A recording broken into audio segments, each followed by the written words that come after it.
Hello people, I'm Bharat Acharya. Welcome to our new video. In today's video we're going to learn the three jumps of AD51: short jump, long jump and absolute jump. They are very interesting, okay?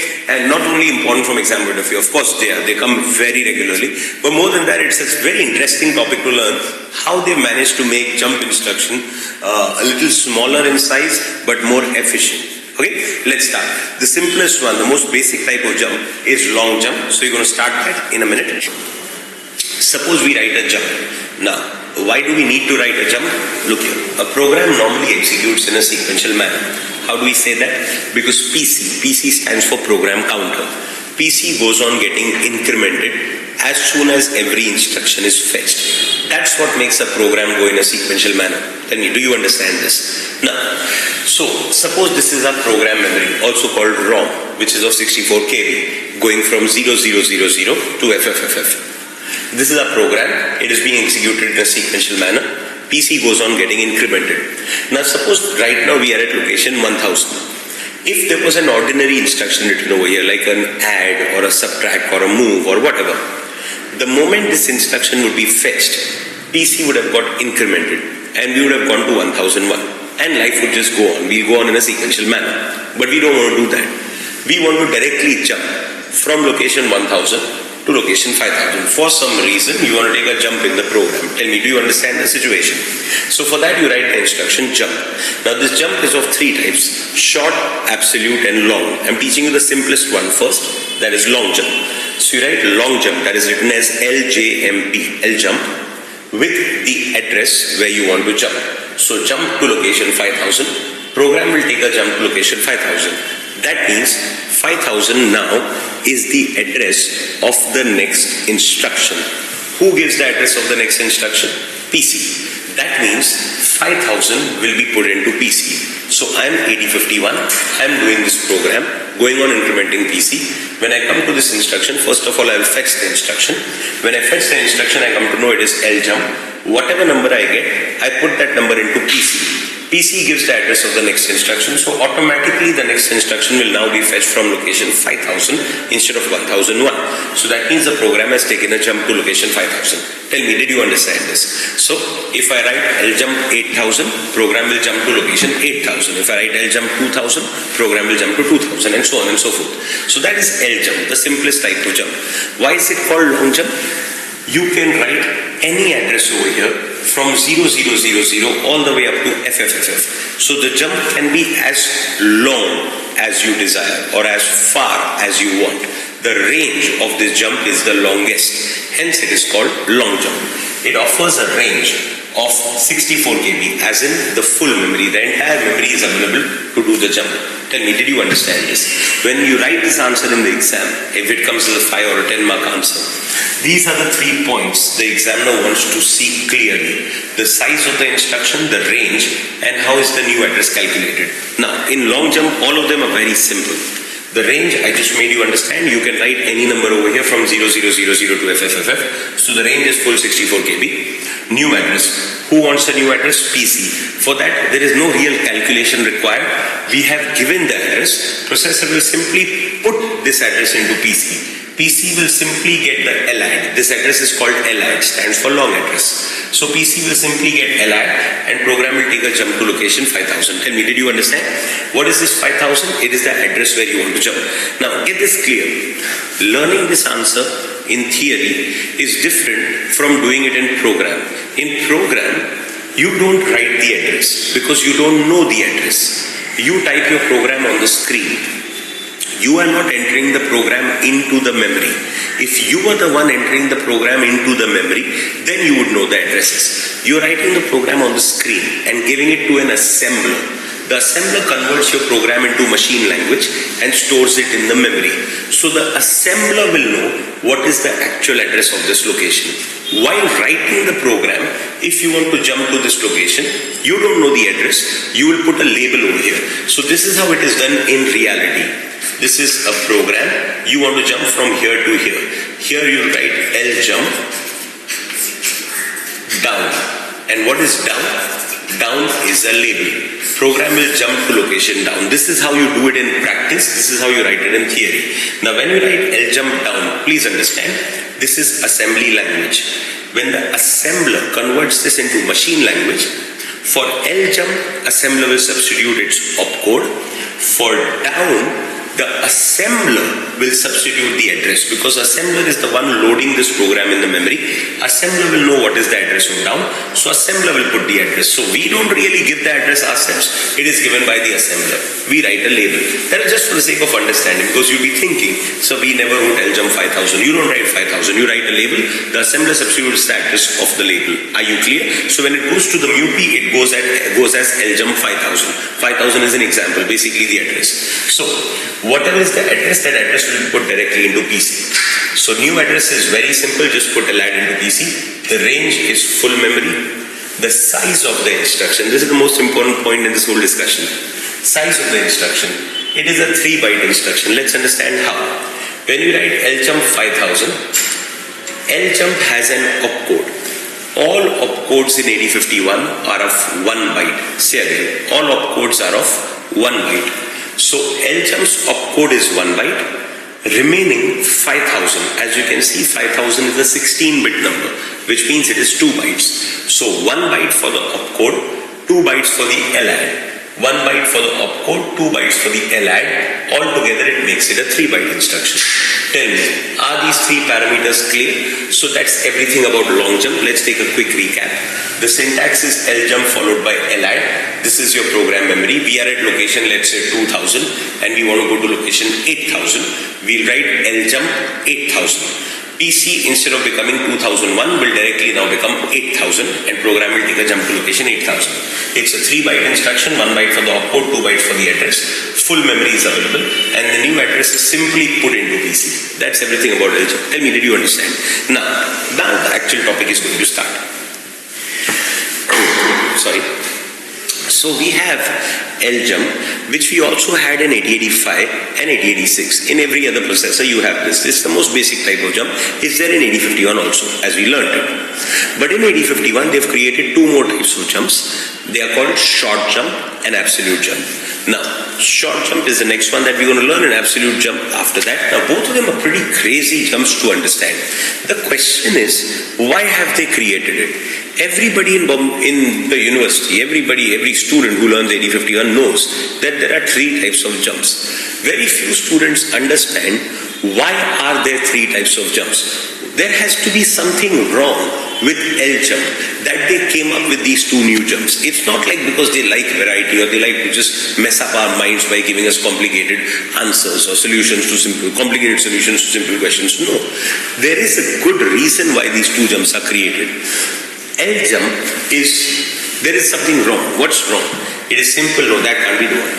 It's because full memory is available. How is that a problem? That is a good thing. The problem is, it is a 3-byte instruction.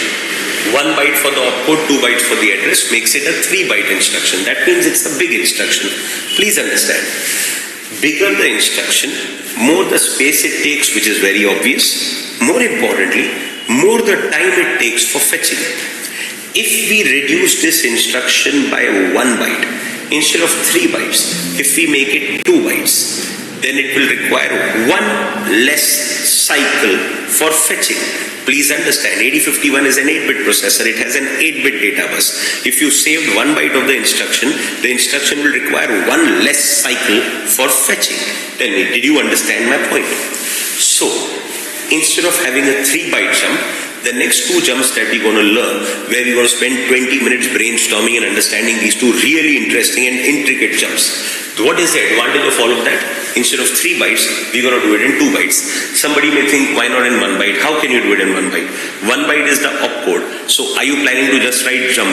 How can you write just jump? You have to give the address, otherwise it will jump wherever it would. Obviously that's not going to happen. So we will give the address instead of using 2 bytes, using only 1 byte, and 1 byte will be for the opcode. We'll make it a 2-byte instruction. So moral of the story from all of this, what do you save? You save 1 byte, which means in fetching, you save 1 cycle. Now students say, sir, seriously, for saving 1 cycle you're doing so much, what are you going to achieve? 8051 works at 12 megahertz. It can do 1 machine cycle in 1 microsecond. By saving 1 cycle, you have saved 1 microsecond. What difference does 1 microsecond make to anybody's life? No. it is not an ordinary instruction that we are making smaller. We are not doing this for add or for subtract or for multiply. We are doing this for jump. The whole key of understanding is this whole topic is to understand why are they so hell-bent on making a jump smaller. What is so important about a jump? What is it that we'll get by reducing one cycle out of jump? What you'll get is jump is the instruction which makes a loop. Tell me, do you understand this? Every loop is created by a jump. Do you understand? A loop means program will keep going sequentially for some time and then will jump back. Again will keep going sequentially for some time, then will jump back. So in a loop, in every iteration, there is a jump. Do you understand this? If a loop has 100 iterations, we are talking about 100 jumps. Okay, 99, the 100th time it will break. Either way, my point is, if you have 1000 iterations, you have practically 1000 jumps. If you have 1,000,000 iterations in a loop, you have 1,000,000 jumps. Now, if you have reduced one cycle of every jump, you have basically saved one cycle in every iteration of every loop in the world. Every loop is formed by jump. In jump, in every iteration there is a jump performed. So if you save even one cycle of jump, you end up making loops much faster. Tell me, did you understand this? Jump is the thread that makes a loop. In a loop, you may do add, or you may do subtract, or you may do increment, or you may do multiply. Nobody can know what you're going to do in a loop because every loop is different from the other. But every loop will require a jump. So if you just make a jump faster, you make every loop faster in every iteration. Now, if you do millions of iterations, student says, sir, who does million iterations? All of us do every day, day in, day out. If you're transferring a song into a pen drive, a song is 5 MB. What is 5 MB? 5 million bytes. You are not really transferring 5 million bytes. Your program will transfer 1 byte and do it 5 million times. So you're doing 5 million iterations. In every iteration, if you have saved one machine cycle, you have saved 5 million machine cycles by just using a better kind of jump instead of long jump. So that's why they have created short jump and absolute jump. Tell me, did you understand this point? You know, it's very important to understand why these complicated solutions have been created. We learn integration, we learn double integration, we learn triple integration, we learn Fourier transforms, Laplace transforms. There is a point after which we get disconnected from them because we don't understand what are they really used for. Yeah, give us a formula, we can solve anything. We all have an aptitude which is fair enough. That's how we are doing engineering. But the point is somebody has to make us understand why we are learning all that. So I don't want you to learn this subject the way you've been learning many other subjects where you don't understand the reason behind things. Because then again it becomes as dry as anything else. But not this subject. Here, everything is created by us. I keep saying this in the class all the time whenever I teach. We didn't discover all this below a stone or something. We have created this. If we have created this, everything has a clear, solid reason behind it. This subject is pure logic. So if you understand the logic behind things, understanding topics becomes very easy. So I hope you understood why they have created a short jump and an absolute jump as opposed to a long jump. No, we have not removed the long jump. The option is still there. But there are better jumps to make the jump faster. Instead of 3 bytes, we will do it in 2 bytes. Tell me, do you understand? But how will that be possible? In 3 bytes, we are going to remove 1 byte. What are we going to remove? Are we going to remove the opcode? No, you can't remove the opcode. Opcode will be of 1 byte. That means the address, instead of giving the address in 2 full bytes, we're going to give the address using only 1 byte.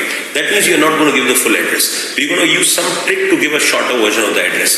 So what will be the compromise then? Something will have to let go. What will be the compromise? The range of the jump will be reduced. Now immediately on hearing this, some students say, sir, if the range is reduced, then what's the point of such a jump? Of course it is still useful. What is the range you're getting in long jump? 64 kb. What does that mean? You can jump from one end of the memory to the other end. Now tell me honestly, do you do that on a day-to-day basis? Like, come on, be serious. You jump within your own program. How big is your program? 20 lines, 30 lines, 40 lines, 50 lines, 60, 100 lines, 200 lines. You don't really jump 65,000 locations up and down all the time. Someone say, no sir, I still want to jump. Yeah, if you want to jump, there is always an option of a long jump. But if you see 99% of times, the jump is very local across 5, 10, 15, 20, 30, 40 instructions. So you don't mind compromising the range as long as you have a faster jump, a jump that can make every loop fast. So now we're going to start learning the better forms of jump. We'll start with short jump. I'll just move the camera that side, then we'll start. So now we're going to learn a short jump. Now, in a short jump, as I said, the range will be smaller, hence the name short jump. The syntax is SJMP followed by RAD. RAD is called relative address. I repeat, relative address. You'll understand what that means. This is again your program memory. We are at location 1000, so PC right now is 1000. Under normal circumstances, it would become 1001, etc. and we go in a sequential manner. But no, we are at 1000. We want to jump to location 1008. So we need a jump. Now, do you understand? This distance is very small. Can we still do it using long jump? Yes, every jump can be done using long jump. It's a superset of all the jumps. But nobody wants to use it. Why? Because it's unlucky? No. Because it is a 3-byte instruction. We want to make it a 2-byte instruction. See, we write SJump. SJump stands for short jump. And next to it, we want to go to 1008. We are at 1000. Why should we write 1008? When we are already at 1000, we can simply write 08. What does that mean? Yeah, people misunderstand this one. People think, oh, so 08 is the lower byte of the address. So we will just give the lower byte and that will be attached to the existing higher byte. No, nothing of that sort. 08 is the distance, how far you want to jump. You are at 1000. You are not telling where you want to go. You are telling how far you want to go. You are saying jump 8 locations ahead. Tell me, did you understand this? I repeat, you're saying jump 8 locations ahead. So this is the relative address. That means what did you understand? When the processor will fetch this instruction, it will get the number 08. What will it do? Will it put 08 into PC? No. It will add 08 to PC. PC was 1000, it will add the number 08. That is why we say new addresses PC is equal to PC plus RAD. In long jump, new address was PC was simply getting LAD. Now it is not getting RAD, it is getting PC plus RAD. So what you are giving is the distance. I'll make you understand. It's a very simple idea. This idea doesn't come from like some deep thinking. It's a very common sense kind of idea. Tell me. Suppose right now, I use this example in the classroom. Suppose I want to distribute chocolates to all the students in my class. Yeah, I do that once in a while if they behave nicely. Anyway, so the store is right across the corner, the chocolate store. So I'm not going to tell my staff the whole address of the store. So and so name, so and so road number, so and so city, blah blah blah. No. What am I going to say? Go 2 buildings ahead, right around the corner, you will find the chocolate shop and get the chocolates. So what am I doing? I'm using my current position as a reference and just telling how far to go. Instead of giving the actual address, I'm using my position as a reference and giving a relative address. Isn't this a smarter way of giving the address? You are going to the same location but using a much smaller address. You are at page number 25 as an example and you want to go to the diagram which is after this answer. What will I tell you? Go 2 pages ahead. I don't need to tell the whole chapter number and page number all over again because I'm using your position as a reference. You'll still go to the same place but using a better form of address, a smaller way of giving the address. But this trick only works for nearby locations. Suppose I want to tell my staff to go to my house. I'm right now in Thana. I stay at Bandra, all the way the other end of the city. So I'm not going to tell my staff go 100 buildings straight and then 200 building left and 200 building right. Then I will give the full address. Do you understand? So we do this even on a day-to-day basis in our real life. If you want to go somewhere nearby, you just give your position as a reference and tell how far you want to go. But if you want to go somewhere far away, then you give the full address. Please tell me, do you all understand? So if you want to go somewhere far away, you use long jump. If you want to go somewhere nearby, you use short jump, where you don't give the actual address, you just give the displacement, the relative address. Is the point clear? Now, it's still not done. It's still not done. There's something very interesting in this. We are at location, look at this. We are at location 1000. We want to go to 1008. What is the RAD that we are supposed to write? 08? No. Why? Look here. This RAD will not be put into PC. It will be added into PC. Correct? When will it be added? While this instruction is being fetched or after it is fetched? Obviously after. Before you have fetched the instruction, you don't even have the number that you want to put into PC. Neither will you do it while fetching is going on, because till now you have not fetched it. When the whole instruction is fetched, then processor will get the number RAD, which it will add to PC. Do you understand? Now, when this instruction is fetched, PC already gets incremented. That's the default property of PC. The moment any instruction is fetched, PC gets incremented. So PC is pointing to the next instruction. That means RAD should not be calculated from the current instruction. It should be calculated from the next instruction. Because by the time RAD will be added to PC, PC will already be containing address of the next instruction. Tell me, did you understand? If no, no problem. I'll explain it one step further. No problem. SJMP, RAD, do you understand? This is a 2-byte instruction. Tell me, is this much clear? 1 byte for the output, 1 byte for RAD. So it's a 2-byte instruction. Since it's a 2-byte instruction, you understand it will be stored at 2 locations. The way you saw it on screen was SJMP followed by RAD. In practice, when it goes into the memory, in the memory, one location carries only 1 byte. So at location 1000 will be the opcode of SJMP. At location 1001 will be the RAD that you had written over here, but it will come here. At location 1002 would be technically the next instruction. Tell me, did you understand this much? Now, the moment processor fetches SJMP, the opcode, PC will get incremented, because PC gets incremented the moment any byte is fetched, and it should be incremented, otherwise it will again fetch SJMP. After fetching SJMP, it should fetch RAD. So the moment processor fetches SJMP, PC becomes 1001. The moment processor fetches RAD, PC becomes 1002. This is the time when fetching is over. This is the time processor got RAD in its hand. Now processor will add RAD to PC. By that time, PC has already become 1002. That means the value of RAD should be such that from 1002 it goes to 1008, which means RAD should be 06, not 08. Please tell me, did you understand this? RAD is not calculated from the current instruction. It is calculated from the next instruction, because by the time RAD is added to PC, PC is already containing address of the next instruction. That's the definition of PC. It contains address of next instruction. Did you understand? We'll take it with one more example. We are at location 2000. We want to go to location 2009. On the face of it, we think it will be 09. No, it won't be 09. Because 2000 and 2001 will be this instruction itself, because it's a 2-byte instruction. So PC will be 2002 by the time your fetching is over. From 2002, if you want to go to 2009, you need to add a number 7. So it will be SJMP 07H. Please tell me, did you understand this? Again, like I said, don't think we have to calculate RAD. We don't have to. We are lucky. We write our program in assembly language. The assembler converts it into machine language.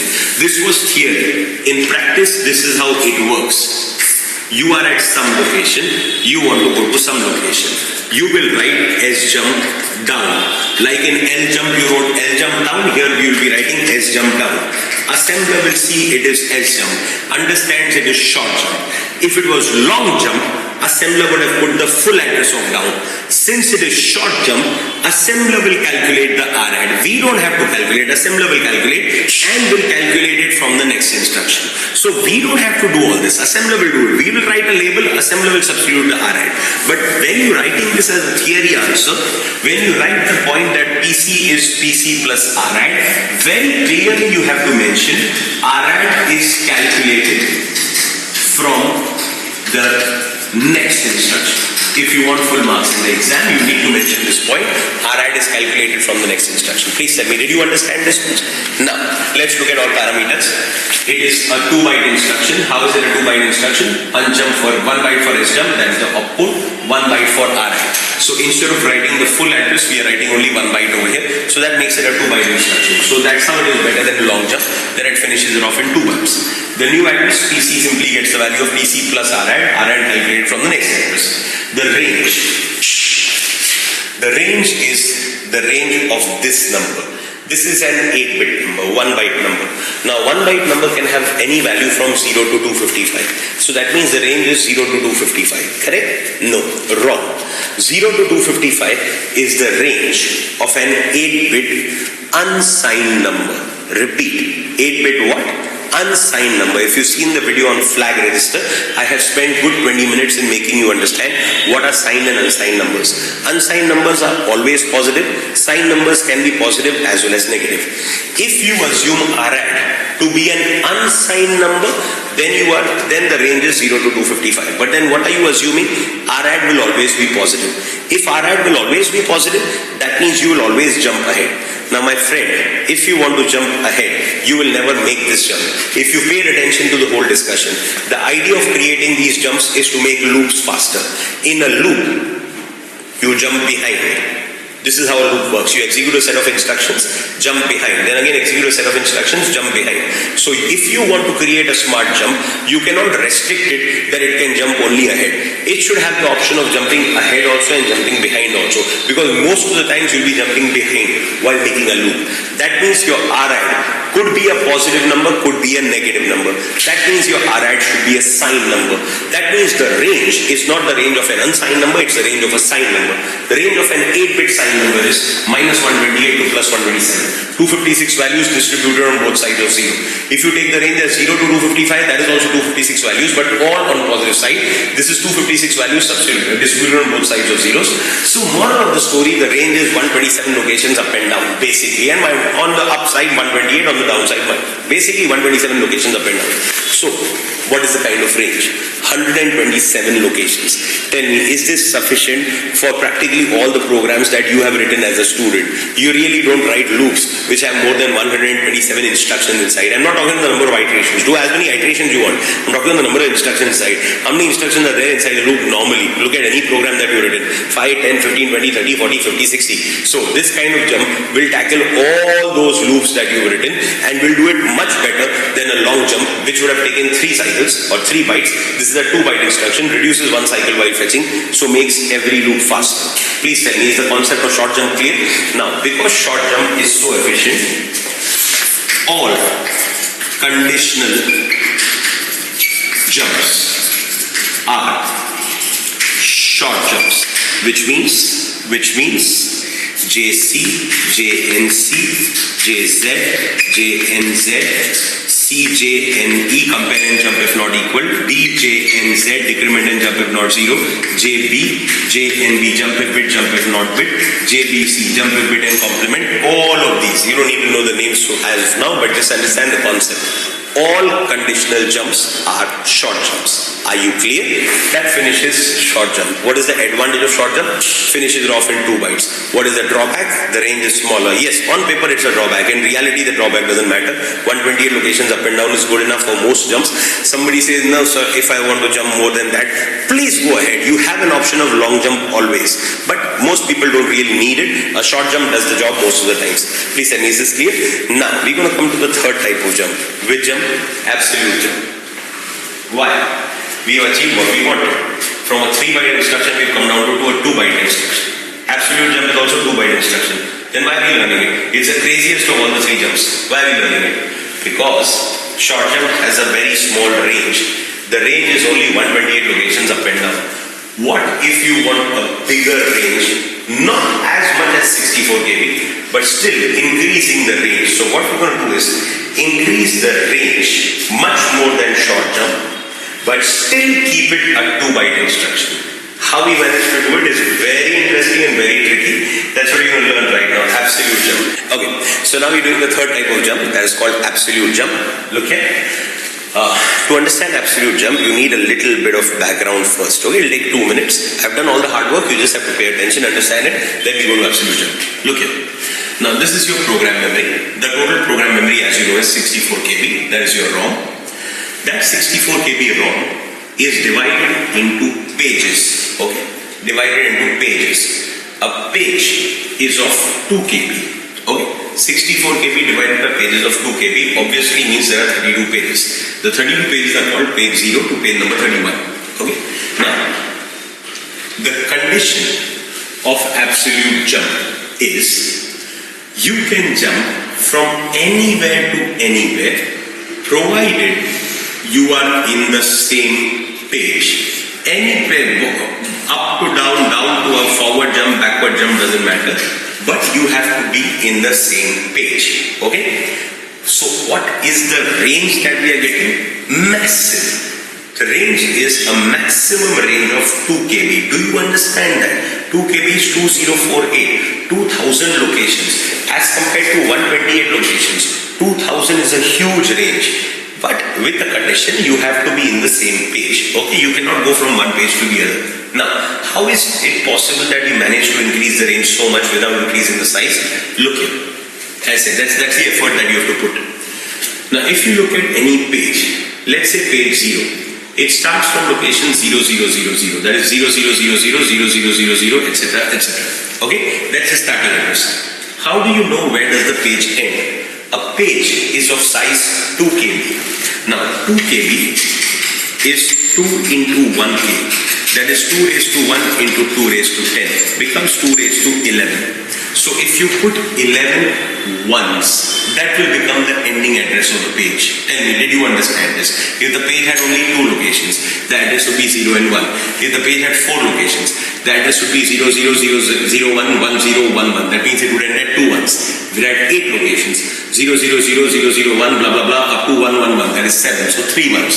If it had 16 locations, 4 ones. 32 locations, 5 ones, blah, blah, blah. 32 is 2 raised to 5. So following the same trick. 2 kb is 2 raised to 11. So if you put 11 ones, that will be the ending address of the page. Tell me, did you understand this? So keeping these 11 bits as 1 and the remaining bits as constant, the same value as above, the address is 07FF. The page started at 0000, will go up to 07FF. Tell me, did you understand? The next page will start from the next address, 07FF. The next address after that is 0800. 0800, again put 11 ones, 1, 2, 3, 4, 5, 6, 7, 8, 9, 10, 11. The remaining part taken as above, so 1000, that goes 0FFF. 0FFF, no surprises over here. You know this, 2 kb plus 2 kb is 4 kb. 4 kb is the size of internal ROM. If you remember, internal ROM goes from 0000 up to 0FFF. So no surprises, we pretty much predicted these addresses. Now the same trend will repeat. The next page will start from 1000, will go up to 17FF using the same idea, 1000, again put 11 ones, keep everything as constant, 17FF, then 1800 up to 1FFF, blah, blah, blah, blah. Now, that's it, that's the effort that we have to put. Now, make a conclusion, come on, look here. The condition is you have to be in the same page. Come on, I've done so much effort for you. Now give me the answer. There's no textbook that does this. Only when you do this, you understand what absolute jump is. Now I've done the effort, now it's your turn. Come on, look here. If you are in the same page, only the lower 11 bits of the address will change. The upper 5 bits will remain the same. Look at this. Only lower 11 bits of the address will change. Upper 5 bits for a particular page remain the same. Lower 11 bits will change. Upper 5 bits for a particular page remain the same. Please tell me, did you understand this? This is page 0, remaining addresses of the page. Page 1, all the addresses of the page. Page 2, all the addresses of the page. So, if I tell you that we are jumping from some location to some location within the same page, I don't need to give you the full address. I only need to give you the lower 11 bits of the address because the upper 5 bits are going to remain the same. This is the trick we have used. If I'm right now in Thana and I have to go, Thana is some place around Bombay. So if I tell you I have to go to some other place in Thana, I don't need to give you the whole address. Up to Thana, the address remains the same. The country, the state, the region remains the same. Only the local part changes. So instead of giving the full address, we are giving a shorter version of the address. That's what the address is called, short address. Normally, to go from one place to the other, I have to give the full address. That means I have to give 16 bits. But if I have put the condition that you are in the same page, all 16 bits don't change. The upper 5 bits remain the same. We only have to give 11 bits of the address. Tell me, did you understand the point I have made over here? That's the key to understand absolute jump. Now you understood that, then it's very easy. Now take any page. Let's say we take page number 2. The address range is 1000 to 17FF. Look here. 1000 to 17FF. Now focus on this page. Okay? People, 5 minutes and this is over. 5 minutes. This is the page. You can jump anywhere to anywhere but inside this page. Okay? Look here. Suppose we are at 1, 2, 3, 4. TC right now is 1, 2, 3, 4. I want to jump to location 1579. Do you understand this distance is a lot? This cannot be done by short jump. Do you understand that? It can be done by long jump, but nobody wants to use long jump because it's a 3-byte instruction. So we're going to wrap it up using this interesting jump called absolute jump. Okay, look here. We are at 1, 2, 3, 4. We want to jump to 1, 5, 7, 9. We write A jump. A jump's opcode has taken up 1 byte. We want to finish this instruction in 2 bytes. That means we have space only for 1 more byte in the instruction. That byte is called SI, short address. We want to jump to location 1579. Are we going to write 1579 over here? No. If we write 1579, then it becomes 2 bytes plus 1 byte becomes 3 bytes. That becomes long jump. We are going to use a trick. We will write A jump 79. What does that mean? We are telling jump to the location that ends with the number 79. What is 79? The lower byte of the address where we want to jump. We are saying jump to location that ends with the number 79. Tell me, did you understand this much? No, I'm sure you didn't because I've not completed it. How can this be the correct answer? We are saying jump to the location 79. Now this is not the only location that ends with 79. There are 1079, 1179, 1279, 1379, 1479, 1579, 1679, 1779. 1879 doesn't belong to this page. So there are 8 locations. 1079, 1179, 1279, 1379, 1479, 1579, 1679, 1779. There are 8 locations in this page that could have ended with the number 79. We have said jump to the location that ends with 79. But this is not the only location. There are 8 possible locations. So we still have to tell one out of these 8 numbers. Tell me, did you understand this much? We have to get it down to our correct location. We will, don't worry, I think it's almost done. Look here. Who wants a new address? PC. See, the remaining 2 points you already understood. It's a 2-byte instruction, 1 byte for the opcode, 1 byte for A jump, that is the SI. The range is 2 KB max, but the condition is in the same page. These 2 points you understood. The point that you need to understand is, how does PC get a new address? PC wants a how many bit address? 16-bit address. Out of which the higher 5 bits will remain the same because you are in the same page. So they are already there in PC. The upper 5 bits of PC will never change because you are in the same page. Tell me, did you understand? So how many bits are yet to be given? 11. In SI, we have given how many bits? 8 bits. Which 8 bits? The higher 8 bits or the lower 8 bits? The lower 8 bits. We are saying jump to the location that ends with the number 79. So SI gives the lower 8 bits, which means how many bits are still missing? 3. Do you understand 3 bits can give 8 different combinations? That is the mystery to be solved. There are 8 locations where we can jump. Why are there 8 possibilities? Because we have still not given 3 bits. If we give these 3 bits, we will narrow it down to a target location. Because we have not given 3 bits, there are 8 possible locations where we have to jump. Now somebody has to provide these 3 bits. Who will provide?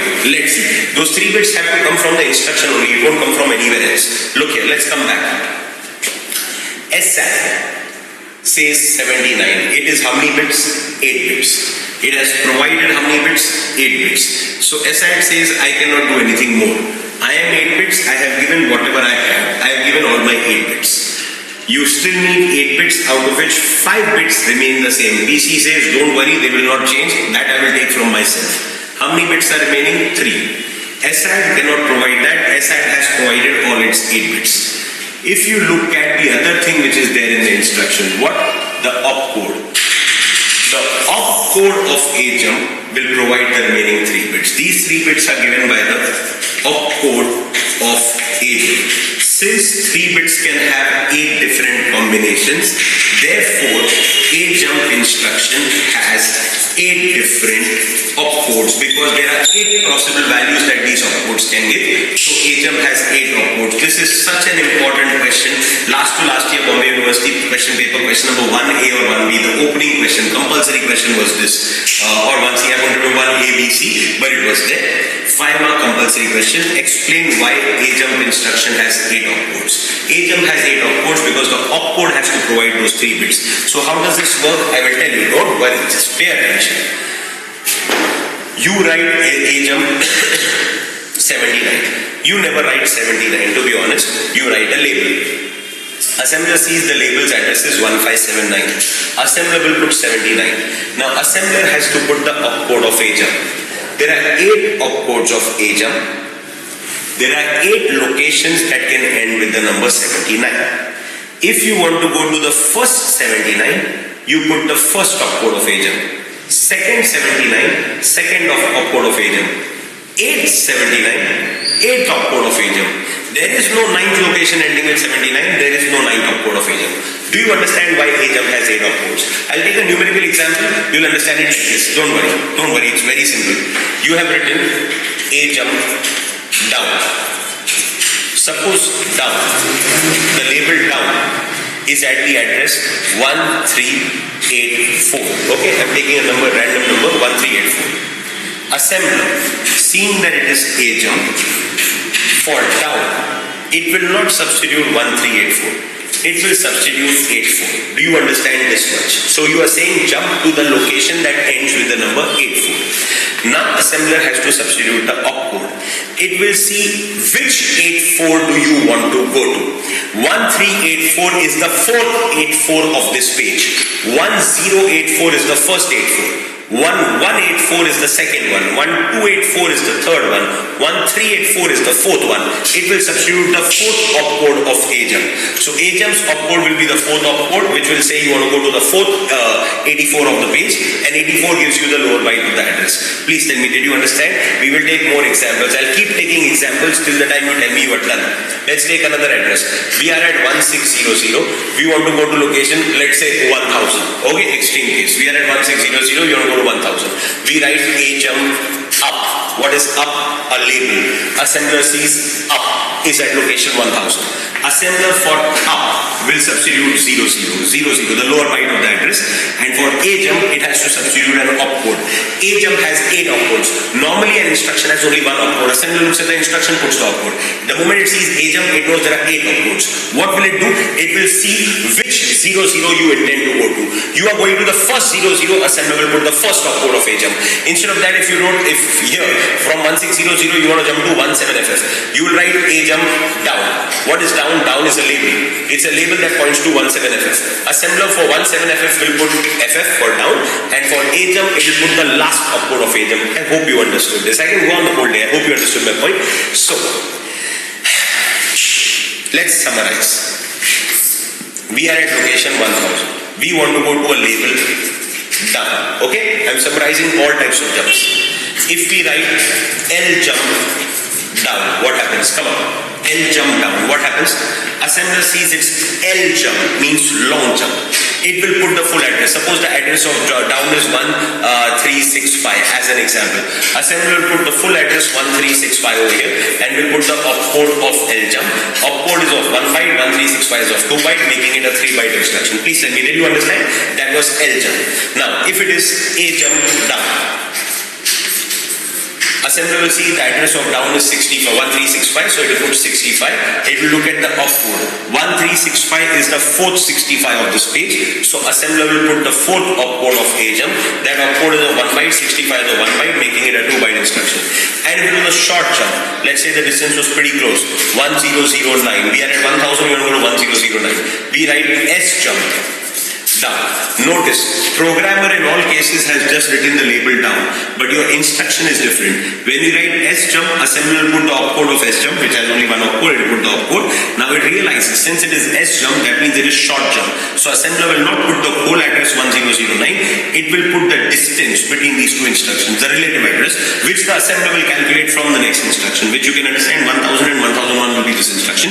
So from 1002 to 1009 is 7, so assembler will put the distance as 7. That is a summary of all the 3 types of jumps. Please tell me, did you understand?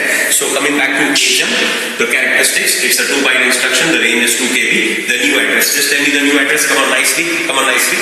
Who wants a new address? PC. PC wants wants how many bits? 16. Because the condition is you are in the same page, the higher 5 bits will not change. 5 bits remain constant. So PC wants only 11 bits. Out of 11 bits, we give the lower 8 bits of the address in the instruction itself as SI. So lower 8 bits are given.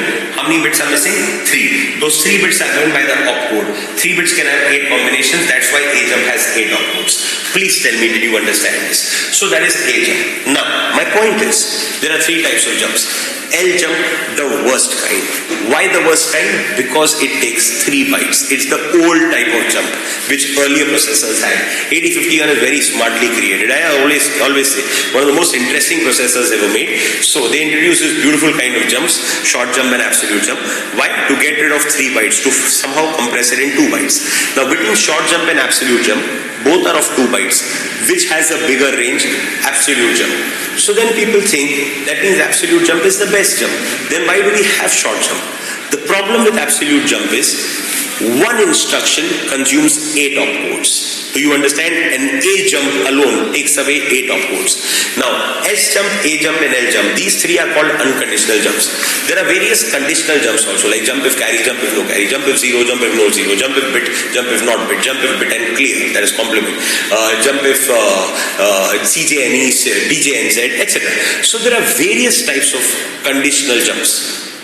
If we make all of them absolute jumps, each one of them will take away 8 opcodes. Where do you get so many opcodes from? There is a limited number of opcodes. You cannot give away 8 opcodes to every instruction.